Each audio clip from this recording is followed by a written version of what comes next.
Well, I was born in Glasgow, Scotland. I studied in Dundee.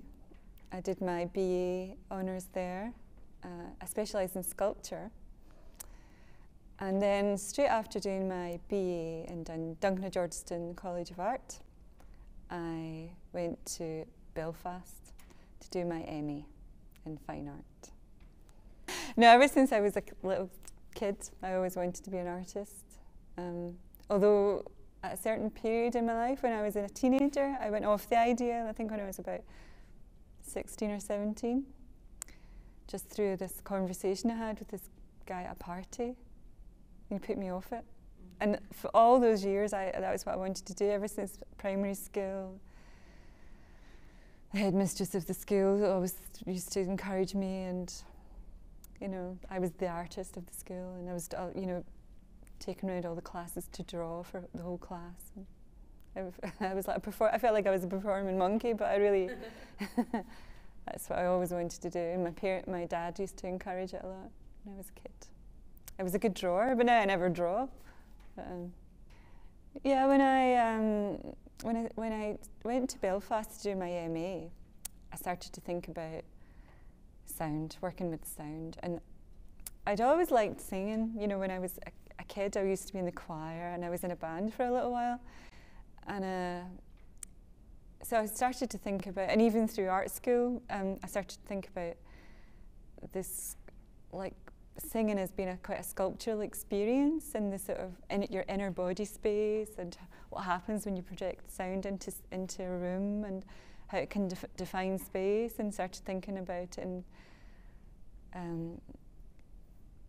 the architectural concerns of sound. And so it seemed then to be a natural progression to go from sculpture to sound, and started thinking about the sculptural values of sound.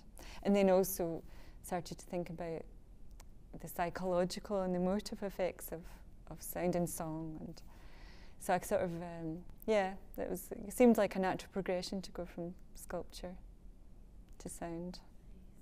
And I mean, I have worked with video and film and photography, but sound is my primary tool, if you like. And as well as working in museum or gallery contexts, I've often worked in public space. I mean, I think it's interesting when people happen upon a work unexpectedly, and to observe the reactions of an audience who don't, like I say, who don't expect to encounter. Like for instance, when I did a sound. Actually, one of the only live performances I ever did was over the public address system of a supermarket, and then you couldn't hear, you couldn't see me, but I was singing these songs over the PA system, you know, like one of those little microphones that usually are used to announce the reduction in frozen peas or something like that. And it's like ding dong dong, and then I sang a sad pop song or whatever through the PA system, and so people don't expect this disembodied voice singing in this type of song that you would normally might sing while you're on your own, in a way that you would sing on your own. So it's clearly not singing, and I wasn't trying to be ironic or anything. I'm just singing as I would if I was singing to myself, you know, more than to an audience. And so I think it's a real challenge to work in public space, and I enjoy that too. So although more and more I've been working in, sometimes I need a more controlled environment, like in a gallery, or where you can get the silence to reflect on the sound, or the meditative aspects or the durational aspects of some of the works I've been doing recently.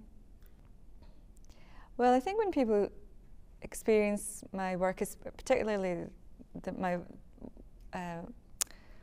works where I use my voice, I mean, I don't have I mean, I'm an okay singer, but I don't have a trained voice, and I think that's pretty obvious when you hear it. And I don't try and, you know, usually when you hear a voice, you know, you would hear, they would put all sorts of reverb onto it in the production, and but I don't do anything to it. I leave all the little breaths or the moments in between, or and sometimes it's not in perfect pitch, or you know. So these things are all. So it's like, it can be like anybody's voice, you know. So I think people can identify with the voice more when it's like that, and it has a more intimate sound to it. Well, the first thing I think of when I think of Pittsburgh is George Romero. Being a big fan of his work, his movies, but unfortunately he doesn't live here anymore. I'm very sad to hear. He's moved to Toronto. But yeah, so when I first arrived, into the airport, I was trying to see it through his eyes, like, even the videos that they were showing, I thought they reminded me of something that I'd seen of his, and yeah. But of course, the Carnegie-International, that's famous. I'd heard of that, but I'd never been to Pittsburgh. I'd only seen it through his films that were all shot in Pittsburgh, or a lot of them were shot in Pittsburgh.